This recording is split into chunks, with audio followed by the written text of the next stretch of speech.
지금 딥시크 R1이라고 하는 모델 때문에 전 세계가 난리입니다. 딥시크는 중국의 AI 스타트업이고 여기서 R1이라고 하는 추론 모델을 공개를 했습니다. 그런데 지금 업계 선두를 달리고 있는 오픈 AI에서 가장 좋은 모델인 O1하고 성능은 비슷한데 훨씬 저렴해서 더욱 주목을 받고 있습니다. 그리고 딥시크는 어떻게 이 R1 모델을 학습했는지 그 노하우도 다 논문으로 공개를 했습니다. 이번 영상에서는 그 내용을 기반으로 이 R1 모델이 도대체 무엇인지 그리고 기존에 있는 AI 모델하고 어떻게 다른지 다음과 같이 추론 모델, 강화학습, 증류라는 세 가지 키워드로 살펴보겠습니다. 먼저 R1 모델은 추론 모델입니다. AI를 일반 모델하고 추론 모델로도 구분을 해볼 수 있습니다. 그래서 일반 모델은 챗GPT의 GPT-4o처럼 질문을 하면은 바로 답변을 해주는 모델입니다. 반면에 이 GPT-o1처럼 질문을 하면은 먼저 생각을 하고 답변을 해주는 모델이 바로 추론 모델입니다. 이번에 공개된 딥시크의 R1 모델도 추론 모델입니다. 그래서 질문을 하면은 생각하는 과정을 거치고 답변을 해줍니다. 요즘 성능이 뛰어나고 똑똑한 모델들이 다 추론 모델로 나오는 이유는 생각하는 시간이 길어질수록 성능이 좋아진다는 점이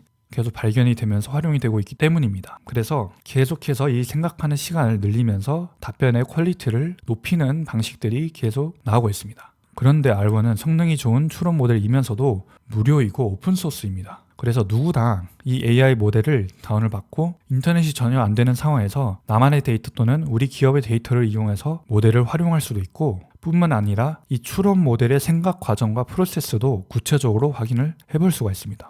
가장 성능이 뛰어나다고 하는 O1 모델은 내가 질문을 하면은 생각을 하지만 그 추론 프로세스는 공개를 하고 있지 않아서 어떤 과정을 통해서 생각을 하고 답변을 만들어내는지 잘 알지도 못했고 또 학습도 어떻게 했는지 잘 몰랐던 반면에 딥시크는 논문도 공개를 하고 생각하는 프로세스도 다 딥시크 홈페이지에서 또는 직접 모델을 다운받아서 사용을 할 때 확인을 해볼 수가 있습니다. 두 번째 키워드는 강화학습인데 이 R1 학습의 핵심도 강화학습이라고 볼 수가 있습니다. 저희가 AI 모델을 학습을 할 때 두 가지 방법을 대표적으로 활용한다고 볼 수 있습니다. 첫 번째는 파인튜닝 방법입니다. 두 번째는 강화학습입니다. 파인튜닝을 이용하면 모방으로 학습을 하는 방식이고 내가 미리 정해진 질문과 답변 데이터를 이용해서 주입을 하고 내가 준 데이터셋과 최대한 유사한 형태로 응답을 할 수 있도록 내 데이터셋을 모방하면서 학습하도록 합니다. 예를 들어서 우리가 챗GPT도 파인튜닝을 이용해서 학습할 수 있는데 만약에 내가 사투리로 응답을 할 수 있도록 학습을 하고 싶다면 이렇게 질문이 있고 이런 질문에 대해서는 이런 식으로 답변을 하도록 미리 질문과 답변 데이터셋을 다 준비를 해서 파인튜닝을 할 수 있습니다. 반면에 강화학습은 시행착오로 학습하는 방법입니다. 질문을 주고 정답을 줘서 그 정답을 맞출 때까지 계속해서 반복적으로 시행착오를 거치면서 또 정답을 맞추면은 보상을 주는 구조를 이용해서 알아서 정답을 맞추고 보상을 최대화하는 방법을 AI 모델이 스스로 생각하고 터득할 수 있도록 하는 방식입니다. 예를 들어서 우리가 생각하는 추론 모델을 학습한다고 할 때 만약에 파인튜닝을 이용해서 추론 모델을 학습하면 질문이 있으면은 그 질문에 대해서 어떻게 내가 생각을 하고 최종적으로 어떤 답변을 만들어내는지까지도 데이터셋을 준비를 합니다. 그래서 질문과 답변 데이터셋을 굉장히 많이 준비를 해서 이 데이터를 주입을 해서 파인튜닝을 해볼 수 있습니다. 만약에 강화학습을 이용한다고 하면은 질문이 있고 이 질문에 대해서 우리가 원하는 정답만 제공을 하고 그 정답을 맞추기 위한 시도를 계속해서 진행합니다. 시도를 계속해서 진행을 하다가 만약에 정답이 나오는 응답이 있으면은 그 생각과 답변 프로세스를 반영할 수 있도록 합니다.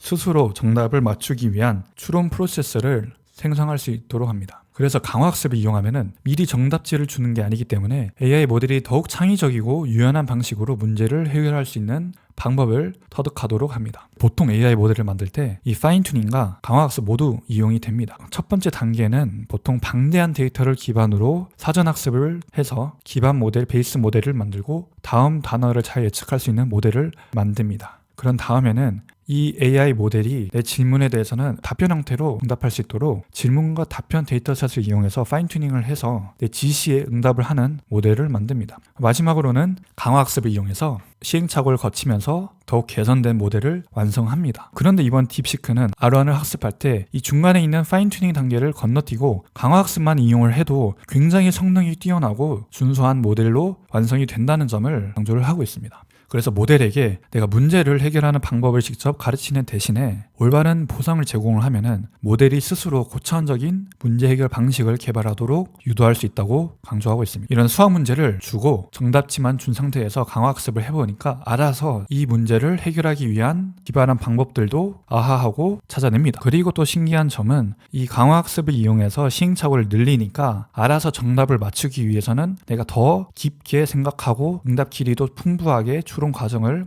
거쳐야 되겠구나. 응답 길이가 자연스럽게 길어진다는 점이었습니다. 마지막으로 이번 R1에서는 증류 모델의 잠재력도 강조를 하고 있습니다. 증류 모델은 증류라는 기법을 이용해서 학습을 한 모델입니다. 예를 들어서 이 R1 모델이 용량은 굉장히 크고 GPU도 많이 필요한데 우리가 더 작은 모델에 이 모델의 성능과 이 지식을 효율적으로 전달을 하고 싶을 때 증류라는 기법을 사용합니다. 어떻게 사용하냐면 R1 모델에서 질문과 답변 데이터를 수십만 개를 추출을 합니다. 그리고 작은 모델에 이 추출된 질문 답변 데이터셋을 이용해서 파인 튜닝을 하고 증류 모델을 만들어냅니다. 이런 과정을 이용하면은 작은 모델이 큰 모델의 주요 지식을 압축적으로 전달받아서 활용을 해볼 수가 있습니다. 그래서 딥시크도 테스트를 해보니까 원본 모델만큼은 아니지만 증류 모델의 성능도 굉장히 뛰어나서 증류 모델도 앞으로 가능성이 정말 풍부하다라는 점을 강조하고 있습니다. 특히 이번 R1 모델은 오픈소스로 공개가 되면서 이제는 누구나 R1 모델을 활용해서 다양한 소형 모델을 학습해서 증류 모델을 만들 수 있습니다. 오픈AI O1 모델하고는 달리 R1은 오픈소스 모델이기 때문에 누구든 그 R1 모델에서 생성이 된 질문과 추론, 답변 데이터를 활용해서 다른 모델의 학습에 자유롭게 이용을 할 수 있기 때문입니다. 그래서 GPU를 효율적으로 사용하면서 성능이 뛰어난 각종 증류 모델이 더욱 많이 나오지 않을까 기대를 해봅니다.